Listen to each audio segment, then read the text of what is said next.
ಪಂಡಿತಾಚಾರ್ಯರು ತಮ್ಮ ಮನಸ್ಸಿನಲ್ಲಿ ಮತ್ತೇನು ಚಿಂತನೆ ಮಾಡಿದ್ದಾರೆ? ಶಶಾಂಕದಳ ಶೇಖರಂ. ಶಶಾಂಕದಳ, ಶಶಾಂಕ ಅಂದರೆ ಚಂದ್ರ, ಅದು ಎಸಳು. ಆ ಅಷ್ಟಮಿಯ ಚಂದ್ರನನ್ನು ತಲೆಯಲ್ಲಿ ಇಟ್ಟಿದ್ದಾರೆ. ಬಾಲಚಂದ್ರ ಅದನ್ನು ತಲೆಯಲ್ಲಿ ಇಟ್ಟಿದ್ದಾರೆ. ಪರಿಪೂರ್ಣವಾದ ಹುಣ್ಣಿಮೆಯ ಚಂದ್ರ ಅಲ್ಲ, ಸಣ್ಣ ಚಂದ್ರನ ಎಸಳು. ಚಂದ್ರಚೂಡ ಶಿವಶಂಕರ ಪಾರ್ವತಿ ರಮಣ ನಿನಗೆ ನಮೋ ನಮೋ ಅಂತ ದಾಸರಾಯರು ಪ್ರಾರ್ಥನೆ ಮಾಡ್ತಾರೆ. ಚಂದ್ರ ಸಮುದ್ರದಲ್ಲಿ ಹುಟ್ಟಿದವ, ಲಕ್ಷ್ಮಿಗೆ ಸೋದರ. ಅವನ ಸಂಬಂಧ ಬೇಕು. ಲಕ್ಷ್ಮಿಯ ಜೊತೆಯಲ್ಲಿ ಬಂದವ, ಅವನನ್ನು ತಲೆಯಲ್ಲಿಟ್ಟಿದ್ದಾನೆ. ಯಾಕೆಂದರೆ ಲಕ್ಷ್ಮಿ ಅನುಗ್ರಹ ಆಗಬೇಕು. ಆ ತವ್ರ ಮನೆ ಕಡೆಯವ್ರನ್ನೆಲ್ಲ ಚೆನ್ನಾಗಿ ನೋಡ್ಕೊಳ್ಬೇಕು. ಯಾಕೆಂದರೆ ತತ್ವಜ್ಞಾನದ ಕಣ್ಣನ್ನು ಕೊಡುವ ತಾಯಿ. ತಾಯಿಗೆ ತಾಯಿ ಮನೆ ಕಡೆಯವರು ಬಹಳ ಇಷ್ಟ. ಸಜ್ಜನರು ನಮ್ಮ ಜೀವನದಲ್ಲಿ ನಮಗಿಷ್ಟ ಆಗಬೇಕು. ಸಾಧಕರು ನಮಗೆ ಹತ್ತಿರ ಆಗಬೇಕು.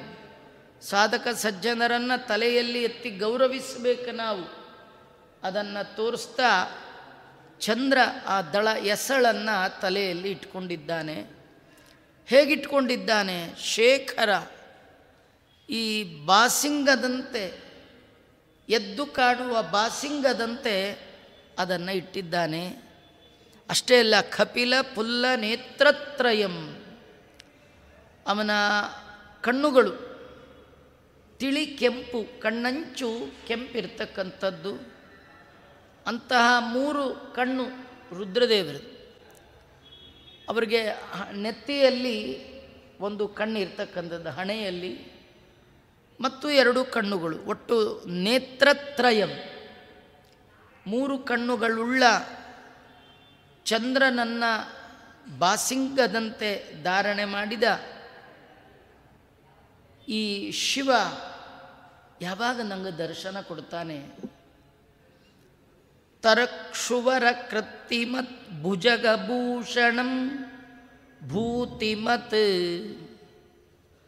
ತರಕ್ಷು ಅಂದರೆ ಹುಲಿ, ಅದರ ಚರ್ಮ ಕೃತ್ತಿವಾಸನೆ ಅಂತ ವರ್ಣನೆ ಮಾಡಿದ್ದಾರೆ.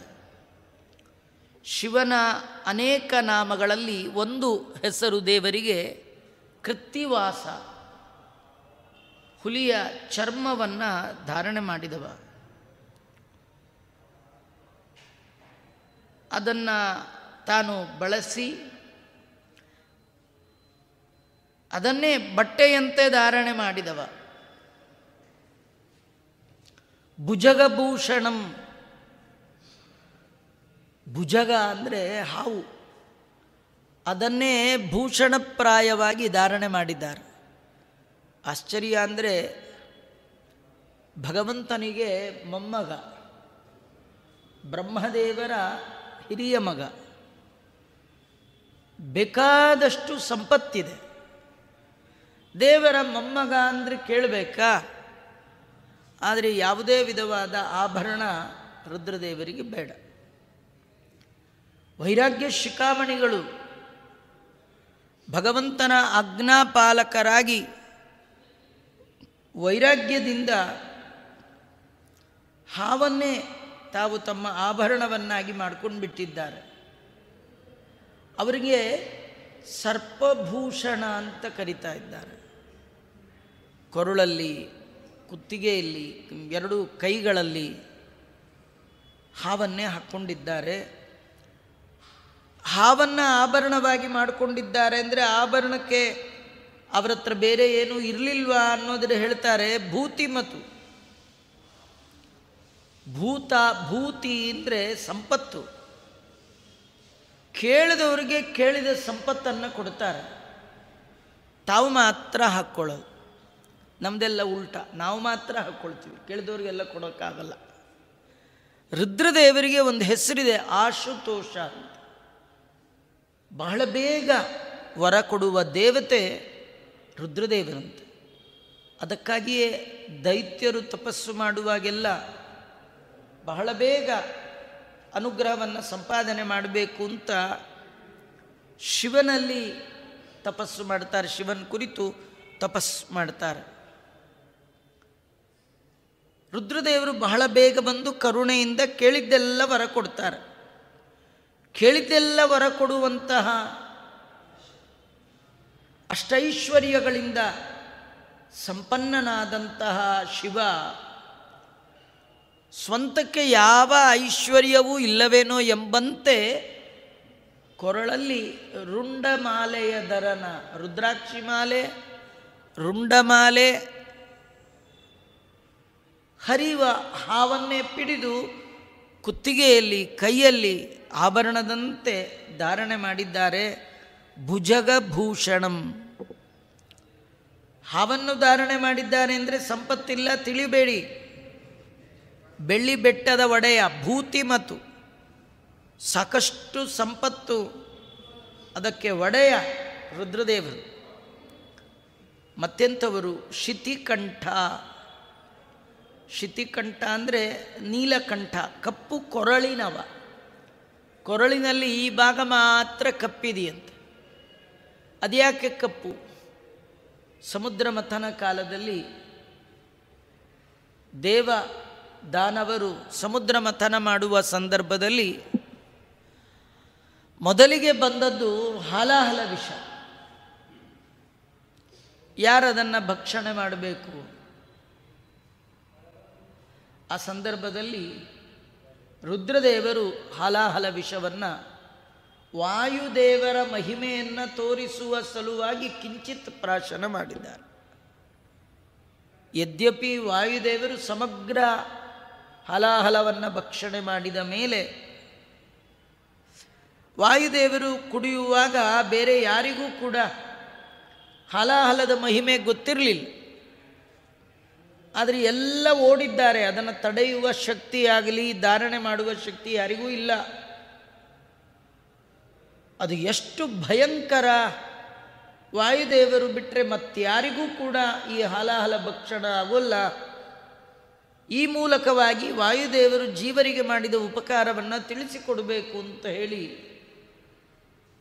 ತಾವು ಕೂಡ ವಾಯುದೇವರ ಆಜ್ಞಾನುಸಾರವಾಗಿ ಅವರ ಆಜ್ಞೆ ಪಡೆದು ಕಿಂಚಿತ್ ಹಲಾಹಲವನ್ನು ಕೈಯಲ್ಲಿ ಹಿಡಿದು ಅದನ್ನು ಪೂರ ನಿರ್ವೀರ್ಯವನ್ನಾಗಿ ಮಾಡಿ ವಾಯುದೇವರು ಕೊಟ್ಟಾಗ ಅದನ್ನು ಕೂಡ ನುಂಗ್ಲಿಕ್ಕಾಗದೆ ಉಗುಳ್ಲಿಕ್ಕೂ ಆಗದ ಸಂದರ್ಭದಲ್ಲಿ ಕಂಠದಲ್ಲೇ ನಿಂತಿದೆ. ಪೂರ್ಣ ಕುಡಿದವರು ಕುಡಿದೇ ಬಿಟ್ಟರು, ಕರಗಿಸ್ಕೊಂಡು ಬಿಟ್ಟರು, ಅರಗಿಸ್ಕೊಂಡ್ಬಿಟ್ರು. ಕಾರಣ ಹಾಲಾಹಲಕ್ಕೆ ಅಭಿಮಾನಿ ಕಲಿ. ಅವನನ್ನು ನಿಗ್ರಹಿಸುವ ಸಾಮರ್ಥ್ಯ ದೇವತೆಗಳ ಮಧ್ಯದಲ್ಲಿ, ಜೀವರ ಮಧ್ಯದಲ್ಲಿ ಜೀವೋತ್ತಮರಾದ ವಾಯುದೇವರಿಗಲ್ಲದೆ ಮತ್ತಾರಿಗೂ ಸಾಧ್ಯ ಇಲ್ಲ. ಅದನ್ನು ತೋರಿಸುವ ಭರದಲ್ಲಿ ರುದ್ರದೇವರು ತಾವು ಸ್ವಲ್ಪ ವಿಷವನ್ನು ಪಾನ ಮಾಡಿ ಕುತ್ತಿಗೆಯಲ್ಲಿ ಇಟ್ಟಿದ್ದಾರೆ. ಸಮುದ್ರ ಮಥನದಲ್ಲಿ ಮೂಡಿ ಬಂದ ವಿಷವನ್ನು ಕುಡಿದದ್ದರಿಂದ ಶಿವನ ಕೊರಳು ಕಪ್ಪಾಯಿತು. ಹೀಗಾಗಿ ಅವನಿಗೆ ನೀಲಕಂಠ ಹೀಗೆಲ್ಲ ಅವನನ್ನು ಕರಿತಾ ಇದ್ದಾರೆ. ಇಂತಹ ಶಿವ, ಇಂತಹ ರೂಪದ ಹೇ ರುದ್ರದೇವರೇ, ನನಗೆ ಯಾವಾಗ ನಿಮ್ಮ ದರ್ಶನ ಕೊಡ್ತೀರಿ? ಸ್ಫುಟಂ ಸ್ಫಟಿಕ ಸಪ್ರಭಂ ಸ್ಫುಟಿತ ಹಾಟಕ ಶ್ರೀಜಟಂ. ದೇವರ ಮುಂದೆ, ರುದ್ರದೇವರ ಮುಂದೆ ನಿಂತು ಕಣ್ಣು ಮುಚ್ಚಿ ಪಂಡಿತಾಚಾರ್ಯರು ಇಂತಹ ರುದ್ರದೇವರ ಸ್ಮರಣೆ ಮಾಡ್ತಾ ಇದ್ದಾರೆ. ಸ್ಫಟಿಕಕ್ಕೆ ಸಮಾನವಾದಂತಹ ಪ್ರಭೆಯುಳ್ಳವರು, ಸ್ಫುಟಕ್ಕಿಟ್ಟ ಚಿನ್ನದಂತೆ ಹೊಳೆಯುವಂತಹ ಅವರ ಜಟಾಮಂಡಲ, ತಲೆಯಲ್ಲಿ ಚಂದ್ರನನ್ನು ಧರಿಸಿ ಚಂದ್ರಶೇಖರರಾಗಿದ್ದಾರೆ. ಕಣ್ಣಂಚು ಕೆಂಪಾಗಿರ್ತಕ್ಕಂತಹ 3 ಕಣ್ಣುಳ್ಳ ತ್ರಿನೇತ್ರ, ಹುಲಿಯ ಚರ್ಮವನ್ನೇ ಬಟ್ಟೆಯಂತೆ ಧಾರಣೆ ಮಾಡಿ ಕೃತ್ತಿವಾಸ ಅಂತ ಪ್ರಸಿದ್ಧರಾದವರು, ನಾಗವನ್ನೇ ಸರ್ಪವನ್ನೇ ಭೂಷಣವನ್ನಾಗಿ ಮಾಡಿಕೊಂಡವರು, ಕೇಳುವವರಿಗೆ ಕೊಡಗೈ ದಾನಿಗಳು, ಭೂತಿ ಮತ್ತು ಅಷ್ಟೈಶ್ವರ್ಯವನ್ನು ಕೊಡುವಂತಹ ರುದ್ರದೇವರು ಕಪ್ಪು ಕೊರಳಿನ ಹೇ ನೀಲಕಂಠ, ನಿನ್ನ ದರ್ಶನ ನಮಗೆ ಯಾವಾಗ ಆಗತ್ತೆ ಅಂತ ಪ್ರಾರ್ಥನೆ ಮಾಡ್ತಾ ಇದ್ದಾರೆ. ಇದು ಒಂದು ಶ್ಲೋಕದಿಂದ ಆ ರುದ್ರದೇವರನ್ನು ಸ್ಮರಣೆ ಮಾಡಿ ಮತ್ತೆ ರುದ್ರದೇವರ ಚಿಂತನೆ ಮಾಡ್ತಾರೆ.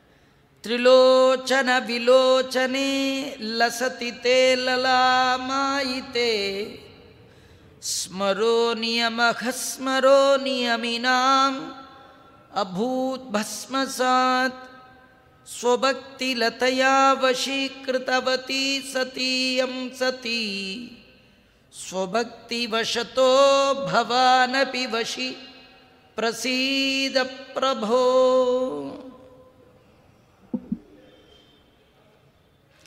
ನನ್ನ ಮೇಲೆ ಹೇ ಪ್ರಭು ಪ್ರಸೀದ, ಅನುಗ್ರಹ ಮಾಡು ಅಂತ ಕೇಳ್ತಾ ಇದ್ದಾರೆ. ಲಲಾಮಾಯಿತೆ, ತೇ ನಿನ್ನ ಹಣೆಯ ಬೊಟ್ಟಿನಂತೆ ಮೂರನೇ ಕಣ್ಣಿರ್ತಕ್ಕಂಥದ್ದು. ಸ್ಮರೋ ನಿಯಮಗ ಸ್ಮರೋ, ನಿಯಮಗ ಸ್ಮರ, ನಿಯಮವನ್ನು ಹಾಳು ಮಾಡಿದವ ಅಂತ. ದಕ್ಷ ಪ್ರಜಾಪತಿಯ 16 ಮಂದಿ ಪುತ್ರಿಯರಲ್ಲಿ ಸತೀದೇವಿ ಒಬ್ಬಳು, ಶಿವನ ಮಡದಿ. 13 ಜನರನ್ನು ಧರ್ಮ ಪ್ರಜಾಪತಿಗೆ ಕೊಟ್ಟು ಮದುವೆ ಮಾಡಿ, ಉಳಿದ 3ರಲ್ಲಿ ದಕ್ಷ ಪ್ರಜಾಪತಿ ರುದ್ರದೇವರಿಗೆ ಒಬ್ಬ ಮಗಳನ್ನು ಕೊಟ್ಟು ಮದುವೆ ಮಾಡಿದ್ದಾರೆ. ಆ ಸಂದರ್ಭದಲ್ಲಿ ಅಲ್ಲಿ ಬಂದಿರತಕ್ಕಂತಹ ಕಥೆ, ದಕ್ಷನ ಯಜ್ಞವನ್ನು ಈ ರುದ್ರರೂಪ ಶಿವ ಧ್ವಂಸ ಮಾಡಿದ್ದಾನೆ.